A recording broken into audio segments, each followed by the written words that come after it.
예. 2001년에 돌아가셨잖아요. 예, 예. 명 회장님. 그러니까 뭐 이렇게 주제를 정해놓고 한다기보다는 프리토킹식으로 예. 어차피 이걸 편집하실 거 아니에요, 그죠?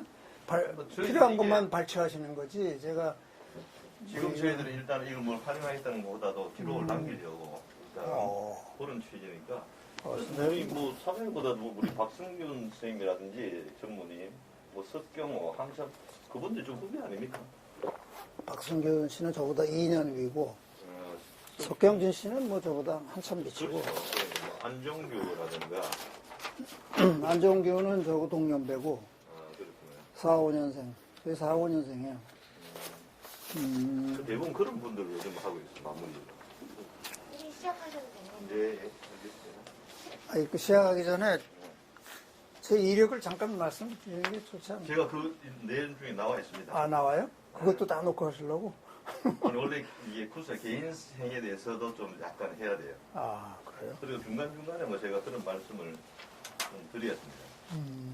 제가 나름대로 조사한 것도 있고 뭐 해가지고 그 미흡한 부분 또 따로 나중에 보완을 하면 되니까.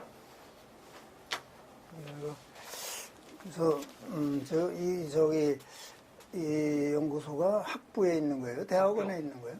아니 대학 안에 있어 대학. 학부에. 대학원이 아니고. 아니 대학원? 이거는 이제 학부 뭐 대학 관계 학교 전체 본부 소속이에요.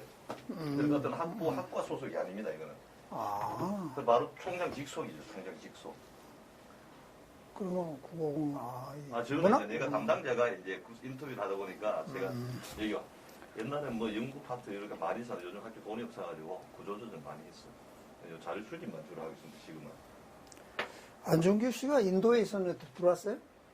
모르겠습니다. 그 인터뷰를 작년인가 재작년에 했는데. 인도에 오래 있었는데. 그렇습니까? 들어왔는지? 2019년 10월 달에 했습니다. 아, 오래되셨네. 그 코로나 전에. 코로나 때문에 저희들 못하다가 다 마무리를 해야 돼요. 그러면 질문에 답변 형식으로 제가 예, 하는 예. 거예요? 그래서 하다가 나중에 보안 부분은 이제 우리 제가 준비한 거를 나는 이렇게 일단 프리하게 이게 얘기할 주고받는 형식이 돼가지고. 왜냐하면 그 명 회장님하고 이렇게 내가 부딪히던 경우가 그래도 초창기에 좀 있었거든요. 그런 내용들 그런 제가 걸 질문지 다 있습니다. 그래야 그분의 네. 그 느낀 점을 이렇게 발췌하실 수 있을 거예요. 예, 예. 그죠? 질문 사항에. 근데 뭐 질문을 여러 가지 하시면 제가 답변을 못할 부분도 있겠네요. 넘어가 보면 되지. 네. 넘어가도 되고.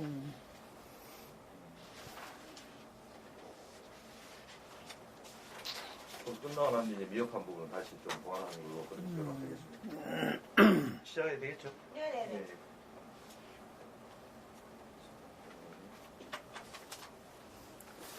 이거를 사서야겠다. 여기 그래도 옷을 이렇게 입고 오길 잘했네. 난 어떻게 뭘 할지 몰라가지고.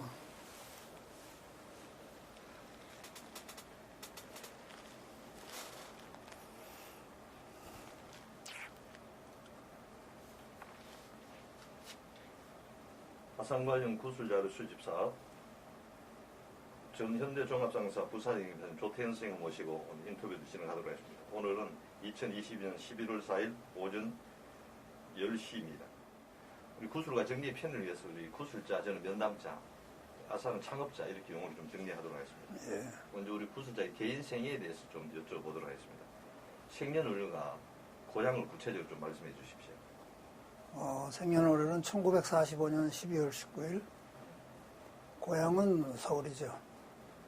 부친 고향은 이제 경기도 화성이고 저는 서울입니다. 예. 그러면 이제 아버지에 대해 이제 서울 옮긴 거예요? 화성에서? 그렇죠. 아버지는 뭐 수학교만 졸업하시고 예. 중학교부터 일본에 유학하셔가지고 일본으로 가신 다음에 일본에서 대학까지 졸업을 하시고 이제 국내에 들어오셔서 그 옛날에 그 일제시대 때 식산은행, 그러니까 산업은행 전신이죠. 식산은행에 취직을 하셨으니까 뭐 그냥 거기서 소학교만 다니신 건데 태어나기를 화성에서 태어났으니까 고향이라고 볼 수 있죠. 그 저는 또 얘기하면 복잡해지는데 그걸 다 얘기해야 되나? 짧게 예, 저는 사실은 출생지는 한경 경남도 함흥이에요. 왜냐하면 아버님이 이제 식산은행 함흥 지점에 발령을 받으셔서 해방전에 예. 거기서 저를 결혼하시고 저를 낳으셨으니까. 그러니까 이제 함흥인데 해방 되자마자 이제 1살짜리를 우리 어머니가 등에 업고선 이제 월남을 했죠. 왜냐하면 뭐 식산은행 본점이 서울에 있고 예. 그러니까 서울에 오게 된 거죠. 그 뒤에 저는 서울에서 쭉 자랐죠. 그때 뭐 그 가정 형편 그렇게 뭐 어렵지는. 저는 뭐 과거 저 가정 형편은 오히려 넉넉했습니다. 여기 이렇게 산업은행 아버님이 산업은행에 다니셨으니까. 대부분 이제 그 당시 시대가 워낙 힘든 시절이니까 예, 다들 어려웠다고 예, 예, 말씀하시는데. 그럼 우리 구술자의 그 형제 자식들 말고 몇 남 몇 여자? 오남 일녀. 오남 일녀 중에 몇 여? 아니지. 삼남 이녀. 왜 헷갈리냐. 삼남 이녀. 내 장남이에요, 제가. 장남이에요? 네네. 제가 장남인데,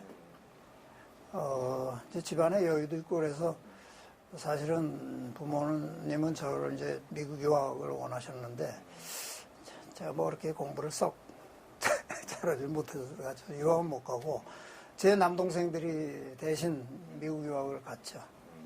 내 동생들은 뭐 여기서 대학원까지 다 나오고, 그렇게 했고, 네.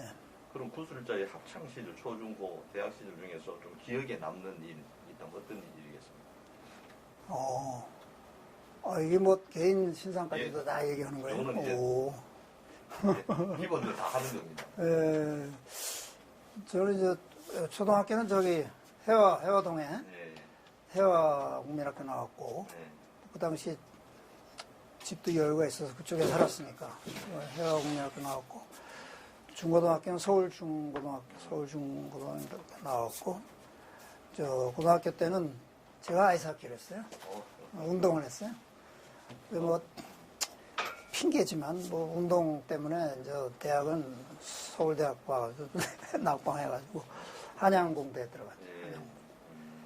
한양공대 기획과 졸업하고 뭐 유학을 가려다가 못 가고 그때 당시에 이제 거기까지 얘기해야 되네요. 현대건설 입사한 거는 나중에 해야 되나? 네, 추억에 남는 거라 질문을 하셔가지고 하키 한 게 추억에 남아요. 아이스하키를 한 5년 했으니까 중학교, 고등학교. 그래서 그 운동신경이 상당히 발달해서 그런지 그 덕분에 요즘 이제 골프를 상당히 좋아하고 많이 치는데 지금도 사실 제가 전화로 말씀드렸잖아요. 골프 여행을 갔다 온다고 3박 4일 갔다 왔는데 어제도 에이지 슈팅 했어요. 그리고 평소에도 제가 항상 싱글은 쳐요. 이제 중고등학교 운동을 해서 그런 그 당시 요즘도 그렇지만 좀 이 하기가 쉽지 않은 운동인 것 같은데. 집에 여유가 좀 있는 사람들이 했죠. 그렇죠. 장비값이 비싸고 그래가지고 학교에서 그렇게 지원을 안 해주고 그래서 개인이 장비를 다. 개인이 다 장비를 구입하고 뭐 심지어는 합숙비 같은 것도 다 개인이 부담하고 이제 아버님이 산업은행에 그 당시에 이미 벌써 60년대 초에 해외 출장을 많이 다니셨거든요. 자금 유치하러 차관 도입하고 그러기 위해서 그래서 이제 장비를 스웨덴이 스케이트가 세계 최고 아니에요. 거기서 4-50 그래가지고 장비 보고 저는 그냥 하여튼 스케이트가 좋아서 그렇게 했죠. 운동을 좋아서 요즘 하고 계시고. 개인 히스토리가 다 나온. 그럼 지금 하고 계신 일? 지금요? 지금은 여기 제가 명함드렸는데 어떤 일? 지금은 이제 인천의 삼광조선 공업이라고 거기에 고문이에요. 근데 상근 고문은 아니고 비상근 고문으로 주로 이제 영업에 대해서 경영에 참여하는 건 아니고 비상근 고문이니까 경영에는 제가 참여하려고 해도 안 하죠.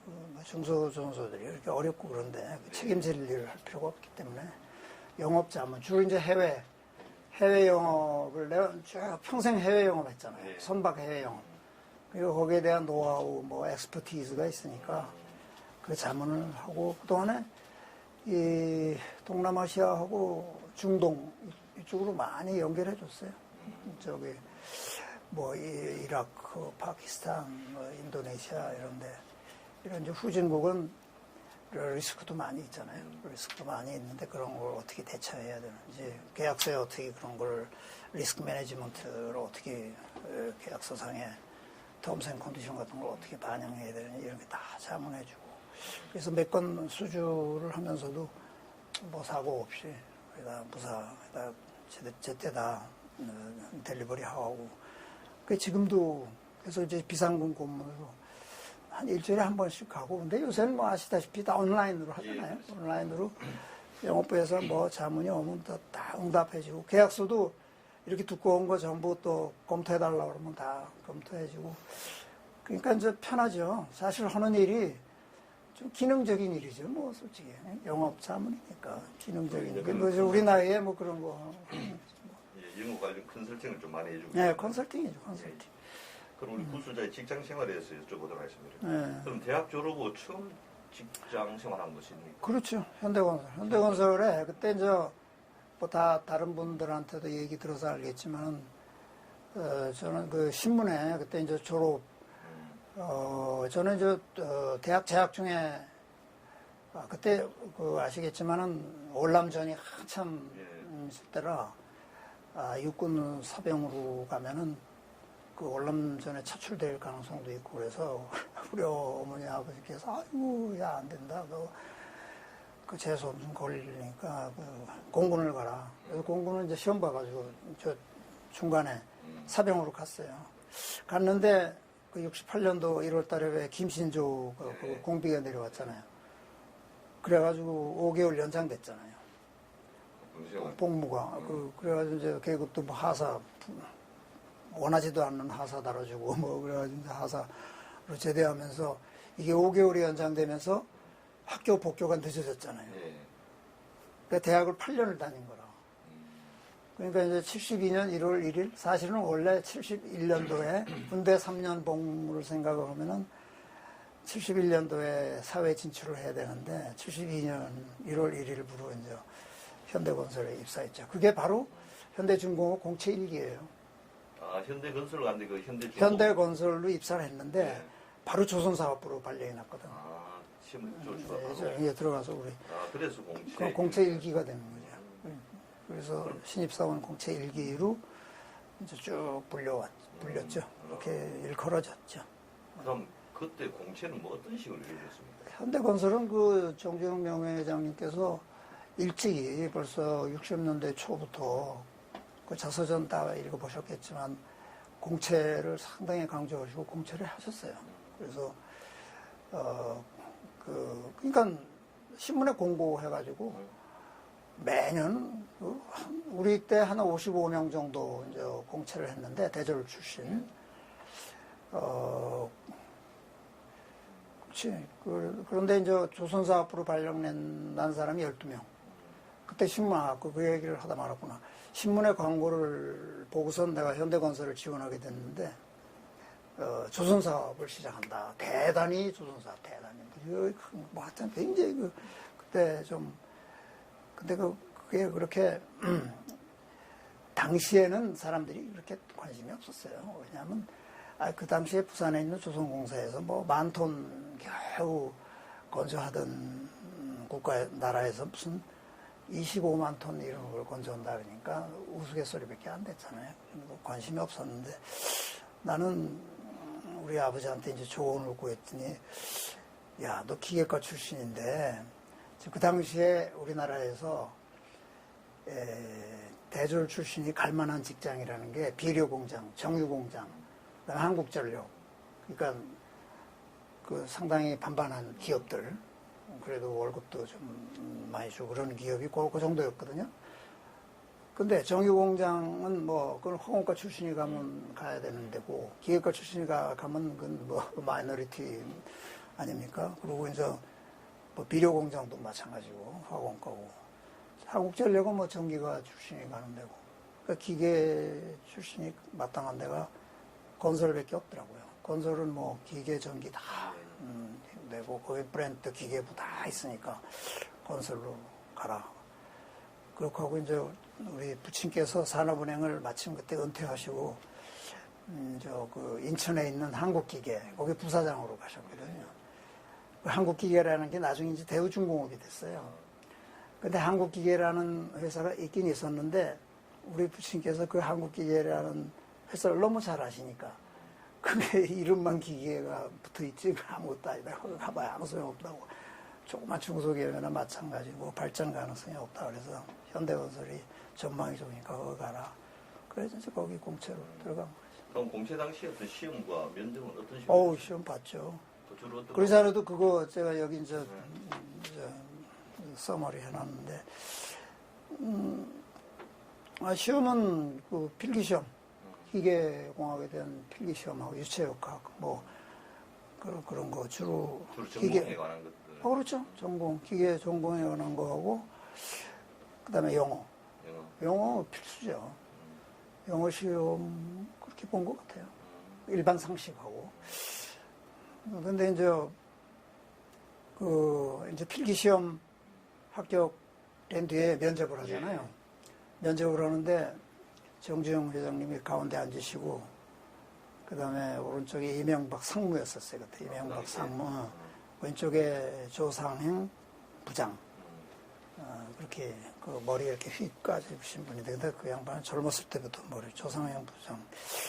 이렇게 이제 면접관으로 계셨는데, 다른 사람들은 어떤 질문을 했는지 모르겠는데, 처음에 왜 왔냐? 왜 현대건설에 지원했냐? 그걸 물어보시길래 회장님이 직접 물어보셨어요. 그래서, 제가 현대건설이 지금, 지난 몇 년 동안 사전에 공부를 했으니까 건설회사 중에 도급순위 1위라는 것도 제가 잘 알고 있고, 그 다음에 최근에 그 신문 광고를 봤더니 조선사업을 대단히 조선사업을 시작하신 걸로 이렇게 알고 전망이 좋은 것 같고 저희 부친께서도 추천을 하셔가지고 여기 지원하게 됐다. 그랬더니 그러냐고 좀 고마운 일이라고 이제 그러시더라고요. 그러면서 여기 보시더니 영어 점수가 좋구만 그러시는 거예요. 그래서 난 그거 이제 예, 감사합니다. 그랬더니 뭐 영어 따로 공부했나 그래. 그래서 뭐 대학 때도 제가 그 영어 회화 클럽에 활동을 했어요. 그리고 대학 때 이제 그 교환 학생으로 독일에 한 3개월 연수 갔었거든요. 그러니까 유럽에서 그 당시에 70년도 그때 비행기 타고 해외 가는 건 이건 뭐 진짜 우리 친척들이 10명이 나왔어요. 그 정도로 굉장히 어려웠을 때 이제 해외를 나가고 그랬는데 그런 거를 말씀드렸죠. 그랬더니 그러냐고. 그런데 칭찬만 하시는 줄 알았더니 그걸 다 역으로 이용을 하시더라고요. 그러니까 그 명회장님이 이제 머리 회전이 굉장히 빠르세요. 그래, 영어 잘하지? 그럼 앞으로 해외에 나갈 기회도 많이 있을 테니까 여기 조선사업부로 발령을 나는 게 좋겠어. 뭐 이러시더라고요. 그 자리에서 바로? 예. 그러더니 그러면서 딱 뭐라 그러시냐면 해외 나가고 그러려면은 울산에서 근무 경력이 있어야 돼. 울산 가야 돼. 울산.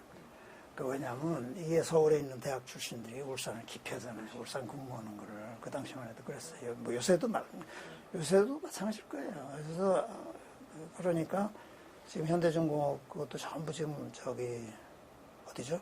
분당으로 옮기잖아요. 전부 연구소. 그런 것도 있을 거야. 아마 뭐 그런 얘기 할 필요 없지만 하여튼 어쨌든 근데 순간적으로 야, 내가 서울 사람인데 야 이거 봐라. 그러면서 나 울산 못 간다 그러면 불합격될 것 같더라고. 그래서 단순 취직은 해야 되겠고. 그래서 조금 머뭇거리다가 예, 알겠습니다. 그래 조선사업부야 울산이라고 적으시는 것 같아요. 거기 벌써 이렇게 딱. 나중에 울산 발령이 났죠. 근데 뭐 말이 너무 길어졌네. 아니야, 괜찮아요. 됩니다.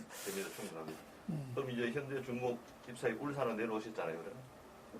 바로 내려간 게 아니고 그 난강 빌딩이라고 이제 무교동에 거기서 조선사업부가 거기서 한 1년 있었어요. 아, 그리고 지금 실제로 현대중공업이라고 상호가 바뀐 게 얼마요? 정식으로 등기한 거는 그 다음에 73년 말인가 그래요.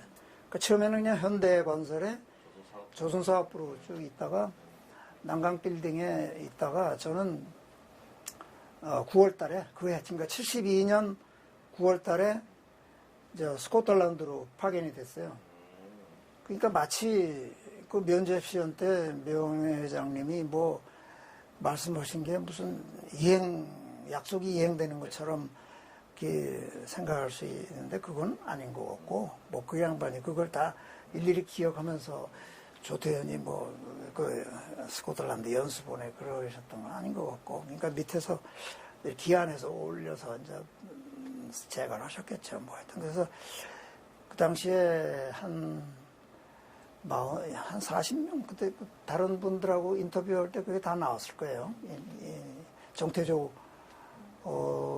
사장 그 양반하고도 인터뷰하셨죠. 한 40명 갔을 거예요. 근데 나는 이제 2차 팀으로 갔고, 1차 팀은 72년 초에 갔고, 3월 달인가 4월 달. 나는 2차 팀에 9월 달에 갔는데, 그때는 한 10명 갔죠. 그래서 이제 스코틀랜드에 가게 됐죠. 그리고 실제로 울산에 내려간 거는, 스코틀랜드에 갔다 오면서, 그 다음에 1월 달에 또 일본의 그 가와사키 중공업에 사카이데 조선소라고 있어요. 그 시코쿠라고 섬 있잖아요. 그 오사카 밑에 섬, 거기에 있는 사카이데 조선소에서, 기술 연수 거기서도 했죠. 그 스코틀랜드에서도 하고, 스코틀랜드에서 90, 11, 12일 5개월 하고, 그리고 실제로 울산에 내려간 건 2월 달이에요. 2월 달에. 그 다음에 2월 달. 그 다음에 2월 달. 그럼 울산 내려가서 제일 먼저 배치받은 부서는 어디입니까? 당연히 이제 설계부죠. 설계부는, 당연히는 아니다. 왜냐면, 연수를 받고 왔으니까, 현장에 간 사람도 있고, 네. 생산부서에, 설계부에 간 사람도 있는데, 저는 모르겠어요. 윗분들이 생산 체질은 아니라고 봤는지, 일단 설계부, 기장설계. 기장설계라는 게 이제 그 기관실 설계하는 거예요. 기관실에 배관, 파이핑 있죠, 파이핑. 예. 배관 설계. 배관 설계하는 부서에 갔죠. 거기. 그럼 내려갔을 때 이제 서울 계시다가 내려갔잖아요. 그 울산 어떤 이게 회사의 분위기는, 직장 분위기는 좀 어땠습니까? 불철주야죠.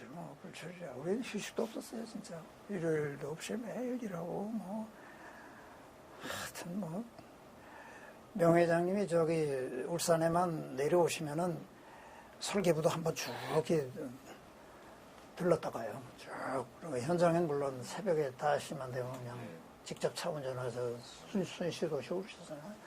설계부도 한 번씩. 그리고 사람들을 긴장시키는 거예요. 자기가 직접 챙긴다는 걸. 그때는 일단 일밖에 없죠. 일밖에 없었죠. 그 숙소는 지금 따로 이제 있었어요. 숙소는 거기 독신자 숙소가 있었죠. 처음에는 사실 숙소도 좀 열악한 환경이었죠. 거기 결혼한 사람들도 거기 요새 말로 원룸 이렇게 방 한 칸 있고 아궁이 있는 부엌 이렇게 딸려 있고 그런 집에서 살았는데 뒤에 그래도 3룸 정도, 2룸, 3룸 정도 되는 주택 이렇게 3층짜리 완공되기 전에는 원룸에서 살았죠. 근데 저는 처음에는 결혼하기 전이니까 처음에는 좀 환경이 열악한 편이었어요. 근데 그럴 수밖에 없었던 게 뚝딱뚝딱 빨리 시작해야 되니까 그런 그럼 설계부에 계시다가 그 다음은 어느 부서로 이동했습니까? 설계부에 있다가 이제 또 이게 자세히 얘기를 해야 되나. 얘기를 하다 보니까 굉장히 구체적으로 얘기를 하게 되네. 78년에 그 삼성이 또 조선 사업을 시작하게 됐잖아요. 예. 그러니까 삼성중공업이 손수업을 시작하면서 당장 이제 경력 사원들이 필요하니까 우리 현대에서 이제 사람을 막 이제 데려가는 작업을 시작한 거라. 근데 그 삼성중공업의 초창기에 이제 우리 나보다 고등학교 한 4년 선배 되는 사람이 그 사업에 처음에 이제 시작을 했는데 그분이 딱 현대중공업에 이렇게 보니까 내가 있는 거예요. 고등학교 후배가. 그게 나한테 전화가 왔어요. 야, 뭐 이러한데 우리 삼성에서도 조선사업을 시작하는데 너 어떻게 생각 있냐?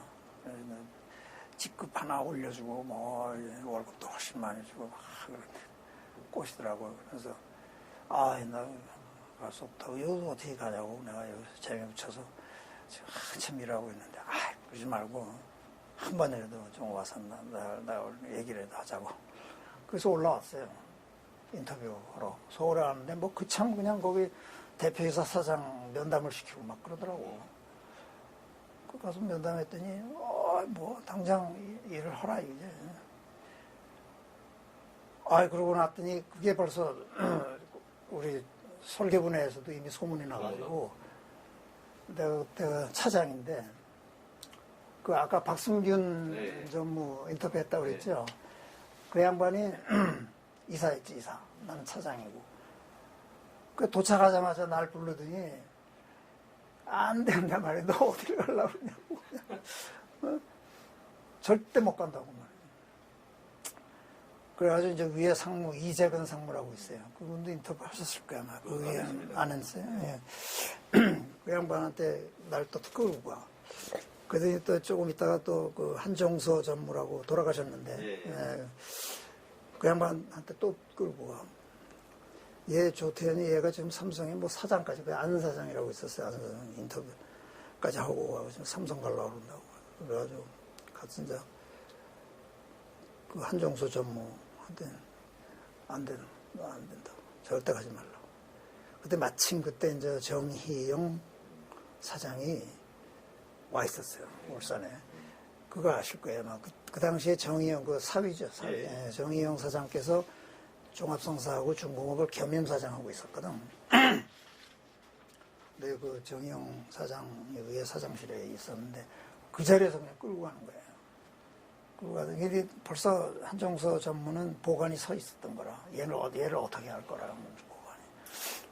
그 정희영 사장한테 끌고 가서 난 뭐 그 양반 오다 가다 이렇게 뵙기만 했지만 면전에 간 건 처음인데 어쨌든 그러더니 얘가 이래 이러는데 지금 삼성에 간다고 인터뷰까지 하고 왔는데 절대 뺏기면 안 된다고 그랬더니 그 자리에서 그러면서 이제 한종서 전무가 이것도 이제 알만한 사람은 다 아는 사람이니까 그거 뭐 하도 오래전 얘기라 얘기해도 상관없어요. 그 뉴욕 지사 자리가 하나 있는데 어떻게 했냐고. 뉴욕 지사 가라고. 그러잖아요. 그래서 그 자리에서 내가 예스는 못했죠. 왜냐면 집사람하고 상의를 해봐야 된다고. 그리고 또 저쪽에 약속한 것도 있는데 그래요? 저는 며칠 생각할 여유를 좀 달라고. 그래가지고 며칠 후에 결국 제가 졌죠. 집사람 얘기했더니 뭐 그 좋은 거 아니냐고 그래가지고 삼성한 거고.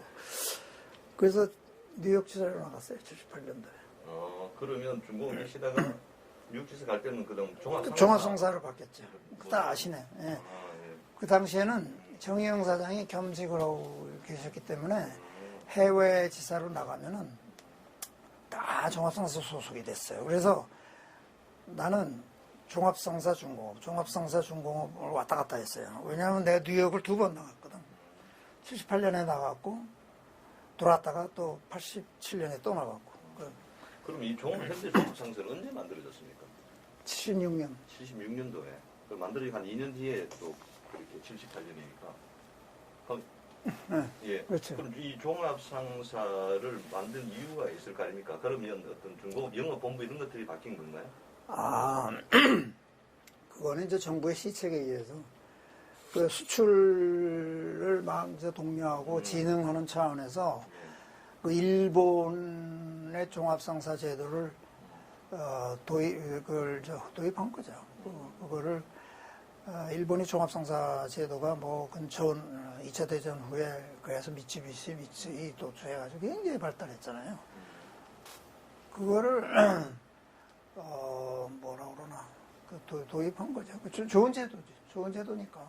그래서 이제 대기업들한테 종합상사를 만들어라. 그래가지고 76년에 종합상사가 이게 기업이 필요에 한 것이 아니고 국가 시책에서. 국가 시책에서 그리고 여러 가지 인센티브를 줬죠. 그리고 어떤 인센티브를 줬냐면 종합상사를 만들면은 그 계열사의 모든 생산 제품을 전부 서류상 면장, 수출 면장을 종합상사 이름으로 이렇게 끊어줬어요. 그러면 종합상사가 실적이 올라가잖아요. 그 매출이 올라가는 거예요. 이게 전부 매출로 잡아준 거야. 그러니까 예를 들어 현대그룹 전체에 그 제품, 수출 제품에 전부 매출로 잡혀가지고 그 당시에 내가 은퇴하기 전만 해도 90년대 후반에 전무부사장으로 재직할 때 현대종합상사 매출이 40조, 50조 그랬어요. 왜냐하면 그렇게 매출 규모가 크면은 해외에서 차관 데려오거나 해외 차입할 때 굉장히 유리하거든. 그 사람들이 해외 이제 금융기관이나 투자자들이 회사의 그 매출 규모를 보고 하는 거거든요. 그러니까 그런 면에서 그걸 경쟁을 시켰다고요. 경쟁적으로. 제가 기사를 보니까 이 구술자께서는 현대중공업에서 조선설계 및 조선영업에서 탁월한 역량을 보였다 이렇게 나와 있습니다. 그러면 일반적으로 이게 일반 영업은 뭐 단순한 거예요. 조선영업은 일단 제가 봤을 때 이제 좀 규모가 크고 이런데 이 조선영업의 이 장점과 단점은 무엇입니까? 그러니까 근데 이걸 우리가 뭐 자동차 팔고 이런 거 아니잖아 이게. 이게 말을 이제 잘못하면은 괜히 아니요, 공대 출신하고 상과대학 출신을 뭐 이렇게 차별화하는 건 아닌데 상과대학 출신도 뭐 설계부를 안 거치지만은 조선에 대해서 이론적으로 공부를 하면은 다 따라올 수 있죠. 근데 어쨌든 저는 그런 생각을 했어요. 내가 이제 공대 출신이고 기계과 출신이고 그래서 아무래도 조선 기계 출신들이 특히 설계부나 현장 생산부